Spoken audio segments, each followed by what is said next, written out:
তারা এই 2024-এর ছাত্র জনতার অভ্যুত্থানের আমাদের যে বীর শহীদেরা রয়েছেন সেই শহীদ পরিবারের সদস্যরা আজকে আমাদের এই সকালের পর থেকে এই শাহবাগে তারা বসেছেন।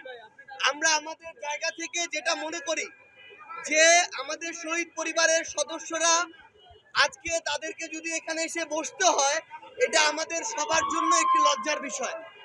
আমরা আমাদের জায়গা থেকে একটা জিনিস মনে করি যে আমাদের যারা আহত যোদ্ধা রয়েছেন এবং শহীদ পরিবারের সদস্য রয়েছেন,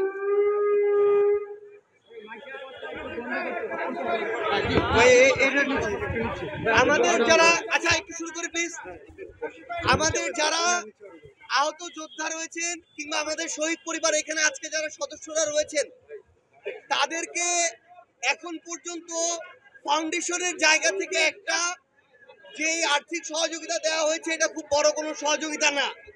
এটা দিয়ে পরিবারগুলো হয়তো কয়েক মাস চলতে পারে, এর বেশি আসলে সম্ভব না।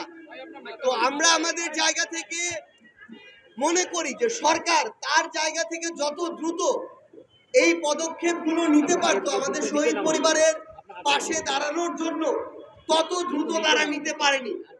এবং আমাদের শহীদ পরিবারের অনেকেই ছিল যারা আসলে প্রধান কর্মজীবী ছিল, তাদের উপার্জনে ওই পরিবারটি চলতো।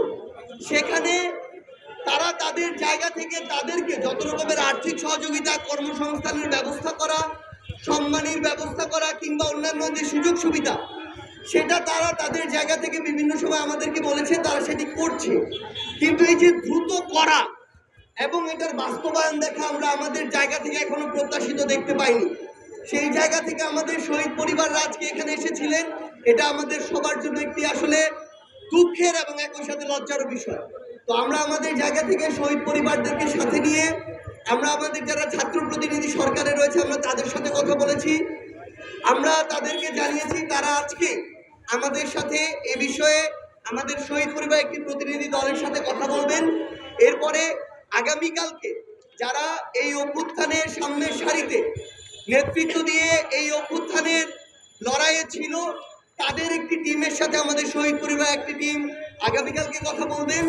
এবং আগামী রবিবারে আমাদের মাননীয় প্রধান উপদেষ্টা আমাদের শহীদ পরিবারের সাথে সাক্ষাৎ করার জন্য ইচ্ছা ব্যক্ত করেছেন এবং সেদিন শহীদ পরিবারের পক্ষ থেকে সকল প্রকার যৌক্তিক দাবিগুলো তুলে ধরা হবে এবং প্রত্যেকটি যৌক্তিক দাবি দ্রুততম সময়ের মধ্যে অবশ্যই আমাদের শহীদ পরিবারের জন্য সেটি শহীদ পরিবারকে বুঝে দিতে হবে। এবং সবচেয়ে গুরুত্বপূর্ণ বিষয় হচ্ছে এই সরকার তাদের জায়গা থেকে যদি এই খুনি হাসিনা এবং তার যেই দোসররা বাংলাদেশে আমার এই হাজার হাজার ভাইকে শহীদ করেছে, রক্তাক্ত করেছে, খুন করেছে, যদি এই খুনি হাসিনা এবং তাদের দোসরদের বিচার করতে না পারা যায়, তবে সেটি হবে এই সরকারের সবচেয়ে বড় সীমাবদ্ধতা।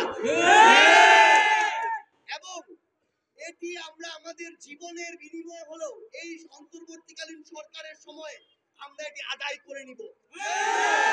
এই খুনি হাসিনার হুকুমে আমার শত শত ভাই বোনকে হত্যা করা হয়েছে, সেই খুনি হাসিনা ভারতে বসে ভিডিও কনফারেন্সে নির্লজ্জের মতো বক্তব্য দেয়।